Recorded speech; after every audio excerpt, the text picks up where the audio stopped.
All right, teachers, welcome. Let's dive into what I think is the most important part of the AP Research course, Cycle 2. This is really where the magic happens. It's that crucial time where we help our students make the leap from just being consumers of information to becoming genuine scholars who are creating brand new knowledge. So here's our game plan. First, we're going to talk about why this phase is so vital for building student confidence. Then we'll get into what real research actually looks like and how to give our students the tools they need using the student workbook. We'll also tackle the big stuff, ethics and evidence. And finally, we'll connect all these dots to the final paper and presentation.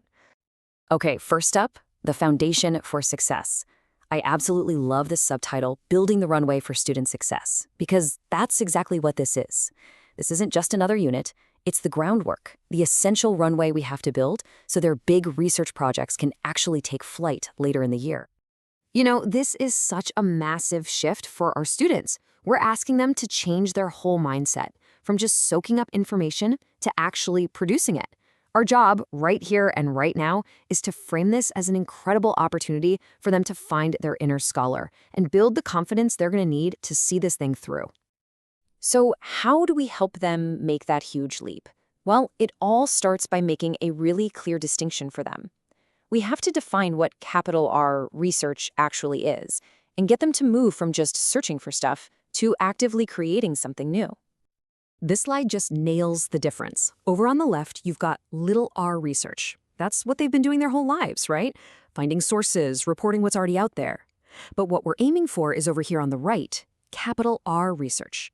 This is about using a real, structured method to generate new evidence, to add a fresh piece to the puzzle that someone else could actually test and validate. That's the goal. To make this feel less abstract and more personal, you've got to help them find their own scholarly identity. And the good news is you don't have to invent anything. The student workbook has this fantastic activity in Lesson 3 called Types of Researchers that is perfect for this. It's such a simple but really powerful 3-step process. First, students just take a quick survey. Then they do a little calculation, and boom, they get to discover their own research profile. It's often a real aha moment for them, where they start to see themselves as an actual researcher with a specific style. And this is where they start to see themselves. Are they a big-picture conceptual theorist? Or maybe an analytical scientist who just loves precision and control? Or a particular humanist drawn to personal stories?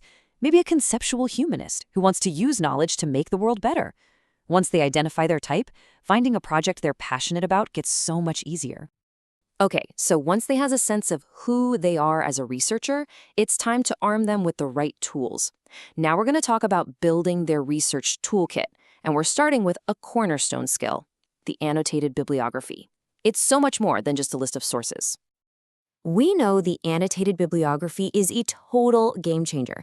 It's not just a fancy works cited page. This is where students stop just summarizing and start to actually evaluate their sources. It's their first real step into the scholarly conversation that's happening around their topic, and it lays all the groundwork for their literature review. And here's the best part. You do not have to reinvent the wheel. Lesson 5 in the student workbook is an absolute goldmine. It's full of great templates and sentence starters that are designed to help students move beyond "this author said" and get to a much more critical level of thinking, like "this author completely failed to consider." I mean, just look at some of these. Giving students powerful academic language like this is like handing them a key. It completely unlocks their ability to analyze sources on a deeper level. It gives them the vocabulary of a true scholar. All right, let's shift gears to something that is absolutely non-negotiable in any kind of scholarly work: academic integrity. It's on us to help our students navigate the really tricky waters of ethics, plagiarism, the responsible use of AI, and of course, the Institutional Review Board, or IRB. Instead of just throwing a boring definition of plagiarism at them, try using a concrete scenario like this one, which is right from the workbook.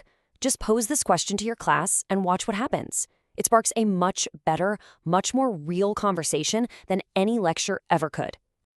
So the bottom line is this. We have to have these conversations, and we have to have them early and often. We need to be crystal clear about our expectations for originality, for proper citation, and especially these days, for the ethical use of AI tools. This stuff is a foundational pillar of their entire project. Now, for the next critical ethics checkpoint, you have to ask this question for every single student's project. If their research involves other people in any capacity, even if it's just a simple survey or a few interviews, then you and your student absolutely have to know about the IRB. The Institutional Review Board is basically the official gatekeeper for all ethical research involving people. It's a formal review, and the key word here is before. They have to get approval before they start collecting any data. Luckily, the student workbook has all the forms and the guidance they need to get through this process, making sure everything is done safely and ethically. And here we are. This is where all that hard work, defining research, building the toolkit, thinking about ethics, this is where it all comes together.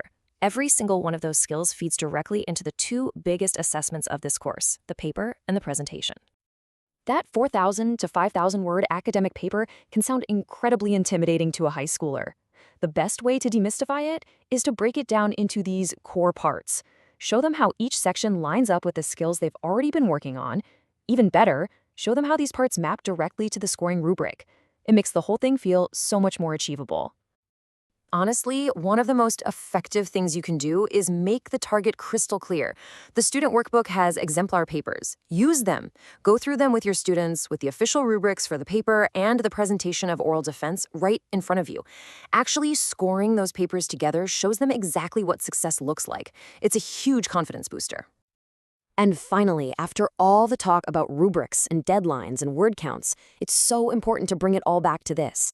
This is their chance not just to get a good score, but to experience the real joy and excitement of discovery. It's their chance to contribute one small piece to our collective understanding of the world.